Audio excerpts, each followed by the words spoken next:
Hello, and welcome back to NHONN. I'm Nicholas, and this winter 2020, the coronavirus pandemic continues to ravage the world, with few countries being able to return to anything close to normal. With the holiday season upon us, many hope to finally be able to put the worst behind them in time for the new year. Unfortunately, that may not happen. News has just broken from the North Pole that over the last few months, a new strain of coronavirus has been evolving, one that infects elves. As you know, many elves travel across the world every day keeping tabs on the children of the world. As of yet, there is no evidence to suggest that the elf strain of the virus has any effect on humans. However, there have been mounting concerns of children unknowingly carrying the elf strain and passing it along to Santa's little helpers. Franklin Mistletoe, one of the North Pole's lead toy designers, revealed earlier today that while extreme measures had been taken, an elf who was unknowingly carrying the virus entered the North Pole without first going into quarantine. The virus began to spread across the North Pole in late October and, we are told, reached its peak in the middle of November. Many toy makers have been put out of work for weeks as they recover. Strict protocols have been put in place to minimize the spread of the virus within the workshops.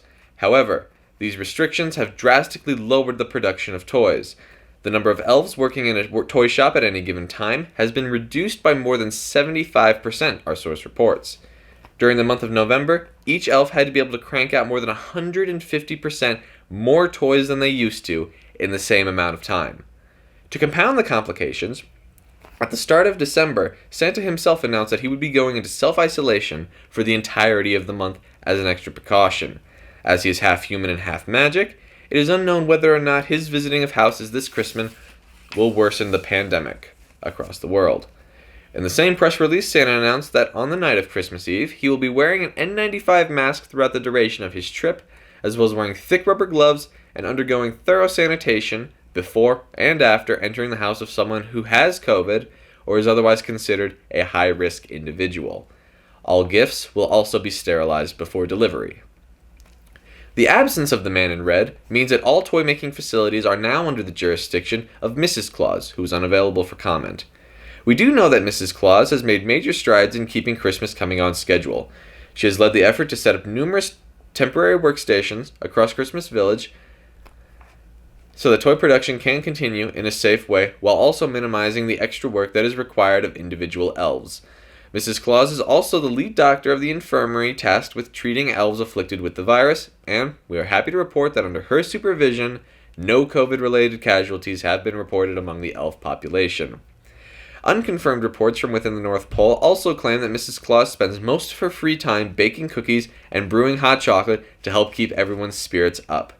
A high-ranking elf official, who asked to remain anonymous, said during an interview, "Without Mrs. Claus, we wouldn't have even had a chance of getting Christmas done on time." But unfortunately, not all of the news from the North Pole is quite so uplifting. While most elves have used the pandemic as a means to embrace their community, some have seized the opportunity to show their darker side. While the system of elf observers is one that usually keeps itself in check, the pandemic has stretched the resources of the North Pole incredibly thin. This leaves the door wide open for the most heinous crime an elf can commit: list fraud. So far, 12 elves have been charged with tampering with the records of who's been naughty and who's been nice, the most disturbing of which was committed by an elf named Alexander Stokens. Stokens is a now former elf on the shelf who was tasked with observing a young girl who will be referred to here as Jane Doe so as to protect the family in question. Stokens agreed to remove Jane from the naughty list and place her on the nice list in exchange for a tricycle that Jane had stolen from one of her younger neighbors less than a week earlier. Stokens was caught attempting to flee the North Pole last Thursday. He was apprehended while riding the stolen tricycle through the forests of Upper Canada. Officials at the North Pole will not give any further details as to what the punishment for Stokens' crimes will be, but we have been assured that Jane Doe's name is back on the naughty list and that the tricycle has been returned to its rightful owner. As depressing as it can be to hear stories like this, a glimmer of hope is on the horizon. With the new year comes the promise of a vaccine and hopefully a gradual return to normal. But it's not over yet.